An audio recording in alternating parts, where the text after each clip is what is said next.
Hello there. Welcome to the case wrap-up, episode 3, Diana.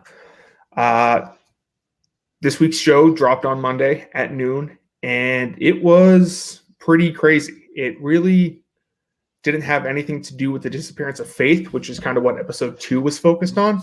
This kind of switched on back over into more of the Jen territory and, possibly talks about a couple of new suspects that might have come up. So I am joined today, as always, by Harrison. Harrison, how you doing? I'm good. Hello, everyone. This was a doozy of an episode. Yes, this one was like the most fucked up thing so far, just from the whole like damn, like this is real. Like this is something that someone has actually done to other people.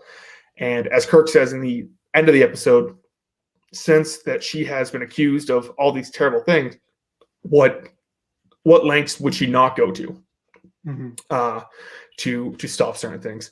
So the episode kind of starts off where episode 2 ended, with Steve and Kirk going into Boston's house to kind of talk to him about the disappearance of Faith and the disappearance of Jen. So we only really hear the Jen portion of this interview. I'm sure it was much longer than I think Kirk said he sat down and talked with Kevin on 2 separate occasions, and this sounded like it was just from one different occasion. So they were talking, and Kevin says that he believes that the disappearance of Jennifer has to do with Richie, who was his best friend in the 80s. Sounds like he was very, very close with Boston, with Kevin. And for some reason, Kevin decided to pack up and move things down south. So the first thing I want to talk about is the reason why Kevin said he ended up moving down to South Carolina, which I find to be, I think that this is why I think in an earlier episode, Kevin said that he took a lie detector test and he passed it. I hear truth in this man's voice. I truly believe that he thinks that this is what happened to his ex-girlfriend and why they lost a baby. So Kevin says that the reason why he ended up moving down to South Carolina was because his friend Richie's mom put a hex on his ex-girlfriend while she was pregnant. And because of that hex, they lost the child. And so Boston said, I need to get out of here. That's what occurred from the interview. And he moved down to South Carolina. That sounds, obviously it's impossible. I mean, he's bringing up the supernatural. He's bringing up witchcraft when it comes to this. And it just doesn't seem to me like you would just up and move to South Carolina. He wasn't moving down there for school. Wasn't moving down there for a job. He was moving down there because a witch hexed him and his girlfriend, and that's what made them lose the baby. So I don't know if you have any. I was thinking about. I had that in my notes too. I was saying he believes that Diana is an actual witch of sorts, yes, a sorcerer maybe. And what I put down, I was saying, does he actually believe this? Which you think? I think he does. Actually, or is it just his go-to story and he is starting to believe it? Like, he's told the story so many times that that's just what he believes now. I think even if he's told the story so many times, it wasn't what he believed at first. I think he truly believes this now. And I think that talks about like the mental state of Boston, of Kevin. So like we said in earlier episodes, like this guy just airs everything out on Facebook. He's obviously not in the right mental capacity, right mental state. I think he truly believes that his friend's mom, of whom he said he had sex with, which also I want to circle back around to that in a little bit, put a hex on his ex-girlfriend. So I think that was very, and because she was having an affair with Boston while she was married to her husband. And later on in the episode, someone says that the reason why Diana did not like Jen was because Jen knew about the relationship that she was having with Kevin. That was our theory. But I do want to talk about how earlier in the episode, Kirk mentions about how Kevin has admitted and has been accused of, I don't know if he admitted, I'm sorry, I shouldn't have said that. He's been accused of beating his girlfriends while they are pregnant. Mm-hmm. So that kind of throws a whole hitch in the why did they lose this baby sort of thing. It could have been something that Kevin's doing to cope with losing a baby. He's making up a story. That's where I came up with like the maybe he's told the story enough that he believes it now. Like just because I think it was episode 2 that Kirk mentioned he loves to pass the blame, and maybe just like the witch story is that's the only believable, or that's the only story he could come up with to pass the blame that he could get away with, kind of, even though he's not going to get away with that. I will say that from hearing Diana and what she's about and how she goes about her business, I could definitely see her saying that she cast a witch spell on someone's girlfriend, especially if she knows the circumstances surrounding the girlfriend. If the baby is likely to be not viable or anything like that. So I do think that gets brought up at a later point. So Kevin also in the interview was talking about how he's been cleared of Jennifer's missing person murder case, whatever you want to call it, because he was extradited in 2002 for the murder case, and then he was cleared of all wrongdoing, which according to Kirk and according to the police who spoke off the record, this is not true. They don't know what Kevin was extradited for in 2002, but they say it had nothing to do with the Jennifer Faye disappearance. So I think that's very interesting. And Kirk brings it up. He's like, we know now, like he was blatantly lying to us about that. So they're going into this as that he's an unreliable witness. Anything he says could very well Kevin's out for one person, and that's Kevin. Mm-hmm. So him talking about that and knowing that and Kirk knowing that this is just not fact, I think kind of leads it to, okay, well, what is the future of these conversations going to hold with Kirk knowing that Kevin is lying to him? I think I lost my train of thought there. I'm sorry. Keep going.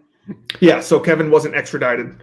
Yes. For the murder of Jennifer Faye. I was going to say, yeah. Kirk mentioned the family. If he was telling the truth, the family would have known that. Yes. Like that's why he was brought back to Brockton.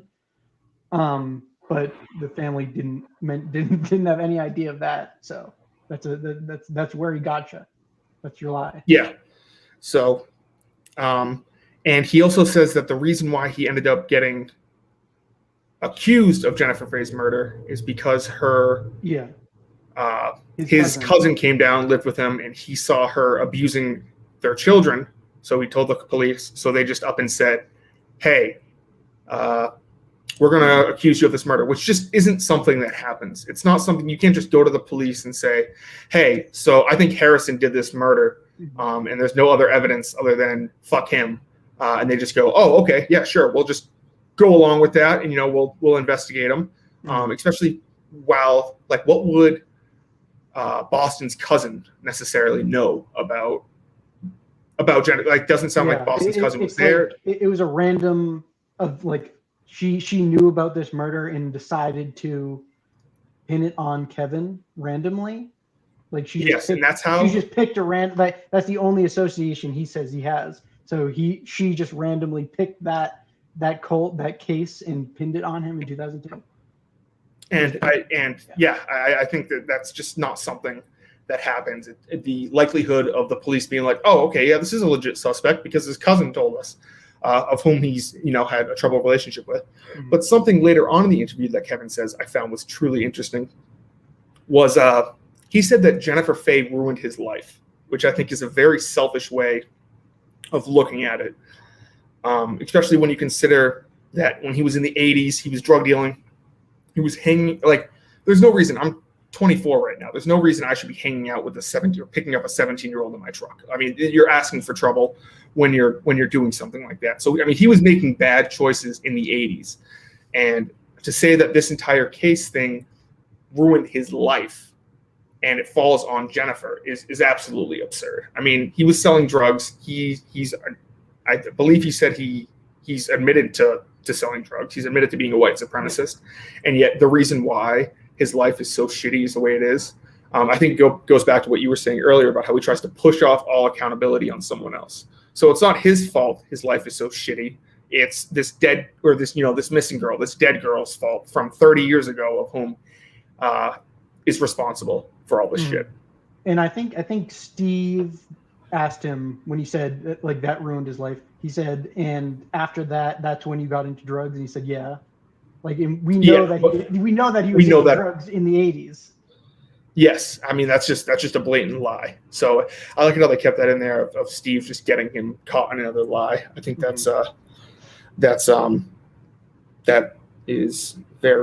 was a very good part on Steve.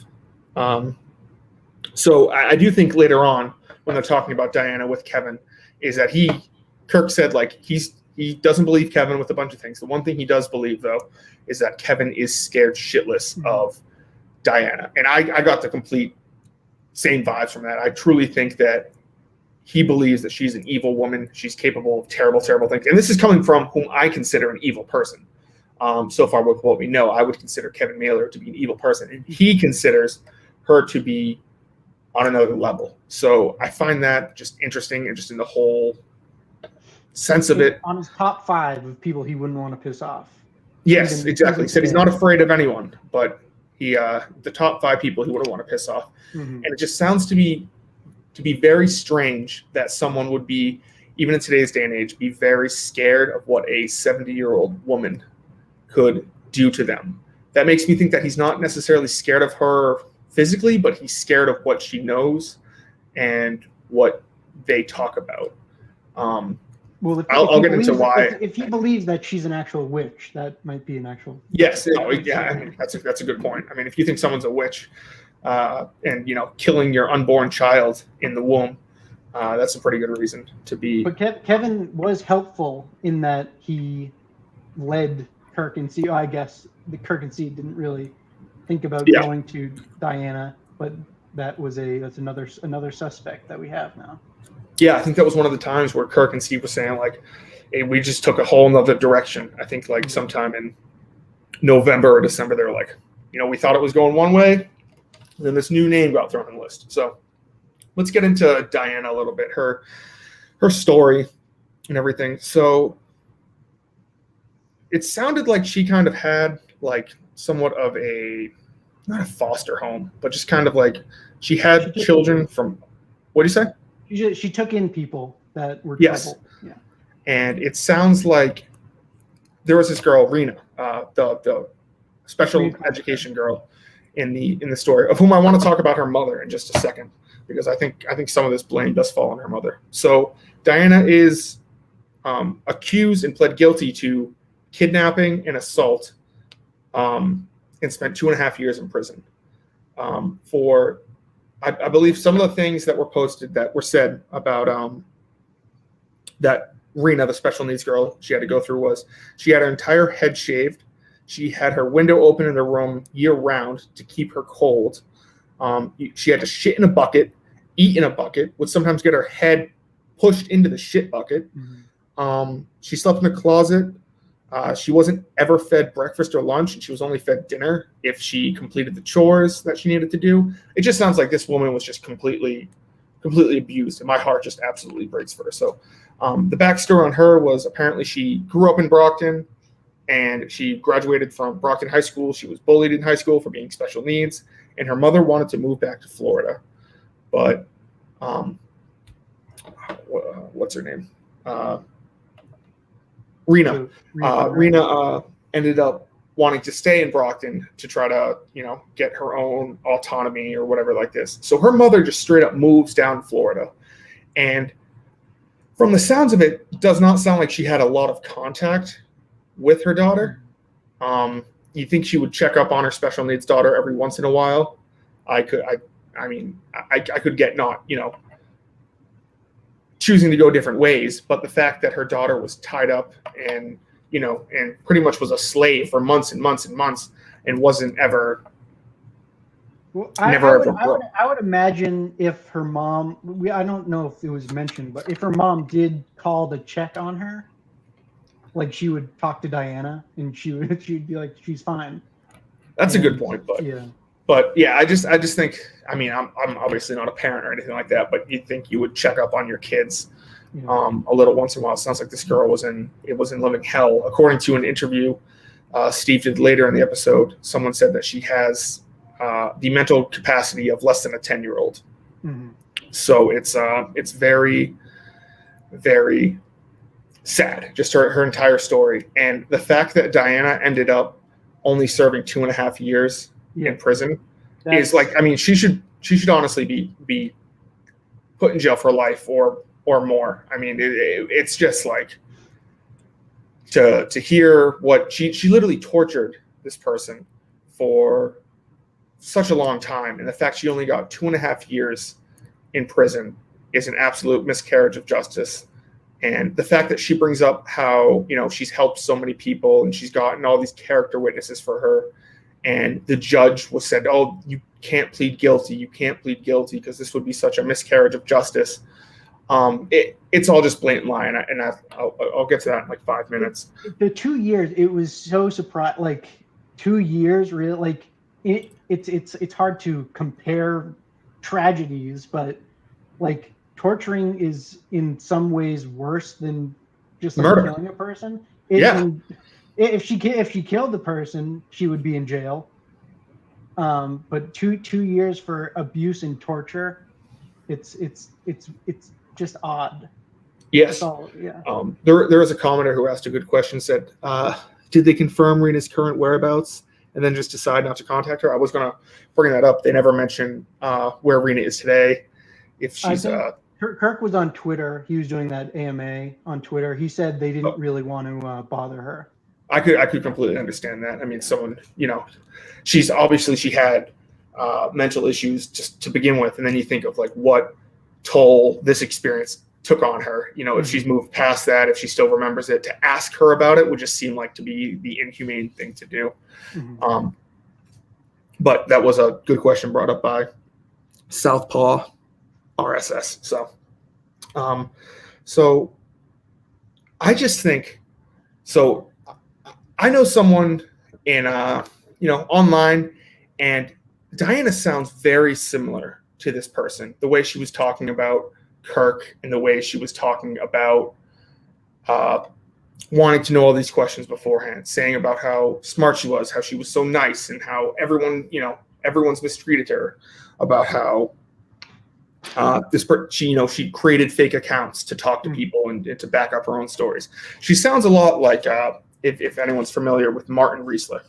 I don't want to get too far into this, but she has, if you listen to that segment on the show, you think that this is exactly what a maniacal egomaniac thinks, who thinks they're way better than everyone else, thinks they are guilty of absolutely nothing in life. I mean, you talk to her and she never admits that anything was wrong with Rena.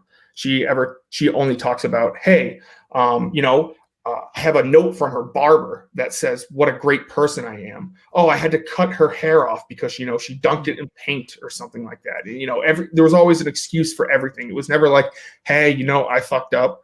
The truth of it is, I spent my time. She never says that. She says that no one wanted her to plead guilty, so for some reason she did, which makes absolutely no sense. If the judge is begging you to take this to trial and you still decide to, that just wouldn't happen.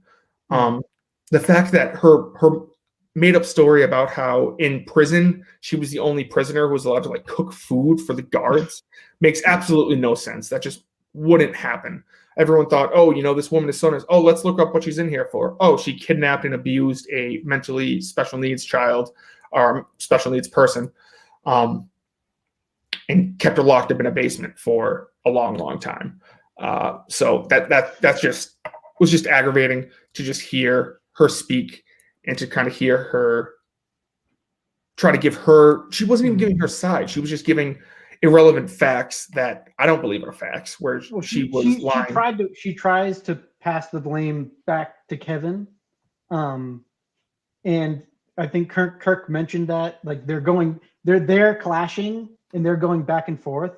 And I thought you were going to say she reminds you of like how Kevin acts on Facebook, because No, they're enemies, but they are very similar. they're also mirror images of each other. Yes, because they're both going in on public on Facebook. They're making fake accounts. They're trying to pass the blame to anyone but themselves. It's a parallel there of the two stories. Yes. So the way I want to say is my working theory on what happened to Jennifer Faye after listening to this episode is I do believe that this Diana person, it does not sound like Kevin is some sort of mastermind. I don't think he could come up with something. I do think Diana has a higher IQ than Kevin. It sounds like people actually feared her at the time. It sounds like, you hear the story of the woman who's like, should we go to the cops? And she's like, no, she'll burn our house down. And then she told her mom, absolutely not. She'll burn her house down. Is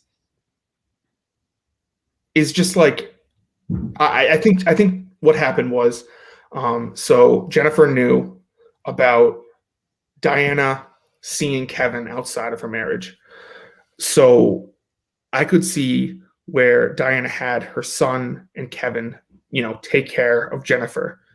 And that led to some rifts, and, they fought about it. And Kevin ended up saying, fuck this, I'm going down to South Carolina because I can't deal with this woman and these people in my life anymore. I don't know if you have any thoughts on that, or well, that's a good theory. Like if she threatened Kevin's life, that Kevin had to fix it, and she that would make sense for why Kevin is so scared of her. And also it would make sense if Kevin knew that, she's kind of holding all the cards where she could say, hey, look, it was Kevin and Richie and me who did this. They would all get in trouble. So it's kind of like they're trying to point the blame at each other, meanwhile trying not to tell the entire story. Because my theory is that all three of them are guilty in this case, or guilty of something in the disappearance of Jennifer Faye. Okay, speaking of Richie, do you want to talk about the stakeout? Oh yes. So Thursday, Steve told me, I don't know if I was on, it was Wednesday. Steve told me, hey, go stake out this person. So I waited outside his house.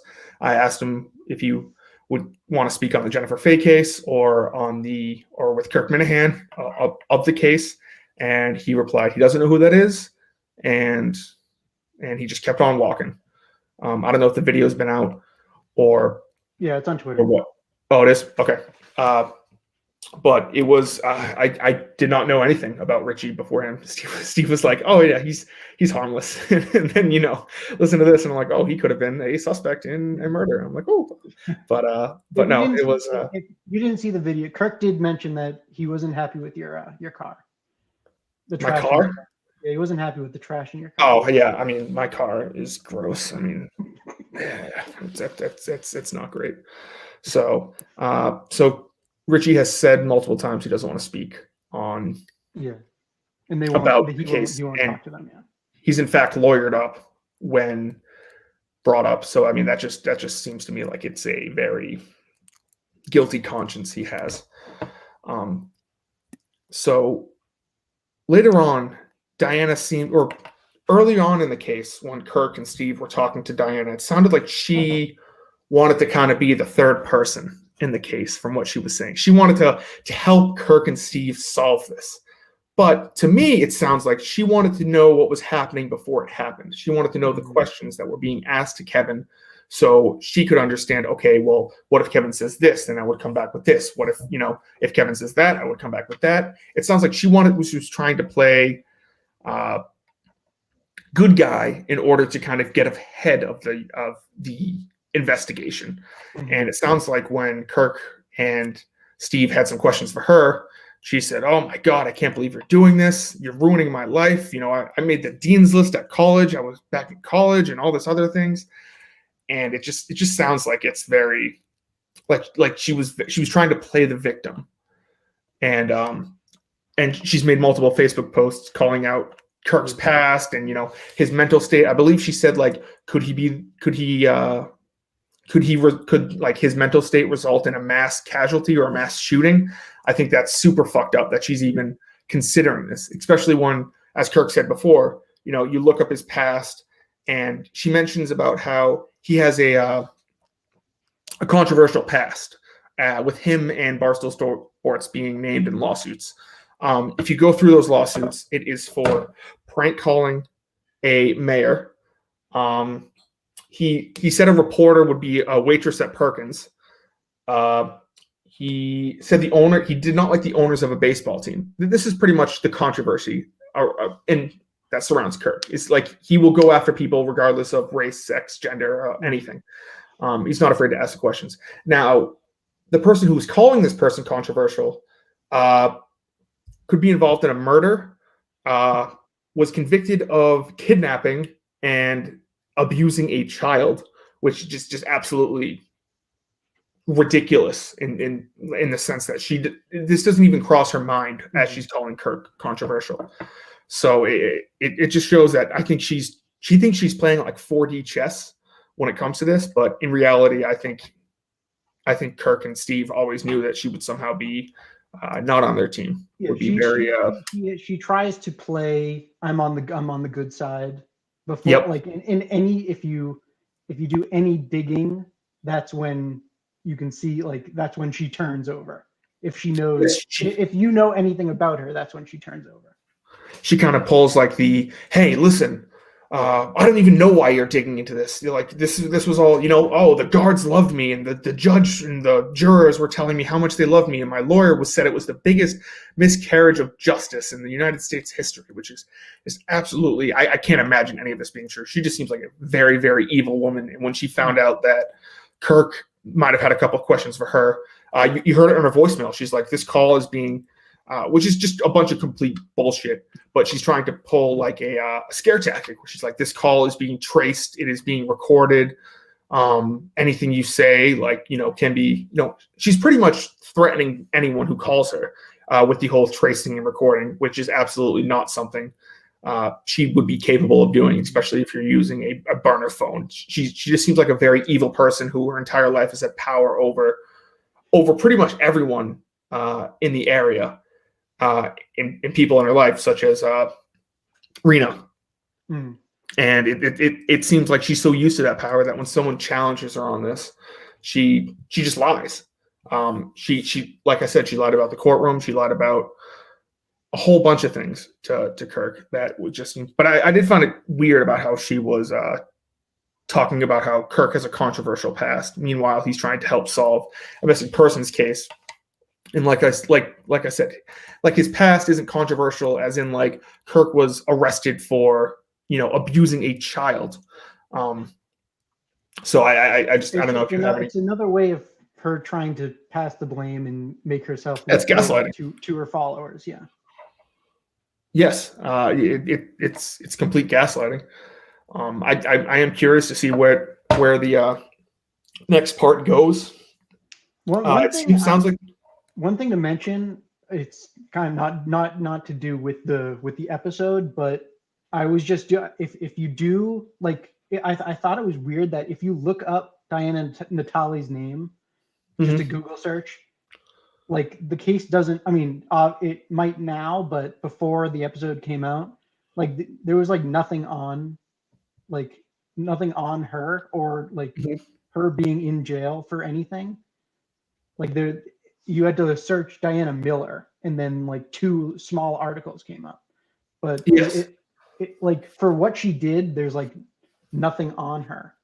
Oh, I think that's a sign of the times. Just for if she got caught doing that in today's world, I think there would have been much more media outcry. There would have been much more. I guarantee, we kind of live in the area. If someone was being held captive in a basement, we would have heard that, through Twitter, through the news, something would have been brought up about this. But she just sounds like an absolutely evil woman who did not like Jen because, I wanted to bring this up. So in episode 1, I believe her sister said that after Jen's accident, she was very trusting of people. She was she always thought the best in people. So I could see why Diana thought Jennifer was a quote unquote threat to her marriage or whatever she knew about, because I think Jennifer might have been that kind of person who would just openly talk about things, would openly be like, oh yeah, Kevin, oh, he's having an affair with Diana. She really wouldn't, you know how like Kevin is scared shitless of Diana? I don't think Jennifer had either it was a sign of her her youth, or it was a sign of her accident, or whatever it was. Are She you wasn't confusing capable. Faith and Jennifer? Faith had the Am accident. I? Yeah, Okay. Faith had the accident. Yeah. Oh, okay. Yeah. Shit. Okay. Yeah. Just disregard everything I just said there. That was I'm sorry, Yvette, for saying that. Should not have said that. So it sounds like at the end of the episode they talk about Yvette and her. No, not Yvette. We're going back to Valhalla in episode. Oh, goodness episode 3, gracious. we're going back to Valhalla. So the episode 4, it sounds like, yeah, they're going back to Valhalla, having to do with Kevin's friend, Kevin Craig, who overdosed, and kind of what has to do with his involvement and everything like that. Yeah.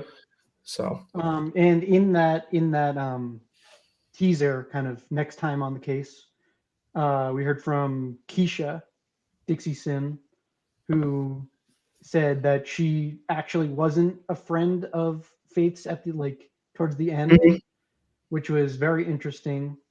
Yes.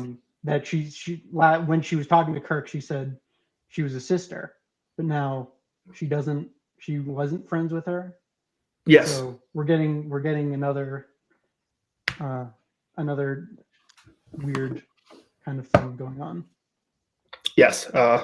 Unreliable. Yes, I can't wait for episode 4. I'm sure Kirk and Steve are going to be doing a look at episode 3 either sometime tomorrow or over the weekend. So be sure to stay tuned for that. Anything else you want to say about this episode, Harrison? No, I think we got it. Awesome. Well, thank you for everyone for watching, and we will talk to you soon about The Case episode 4.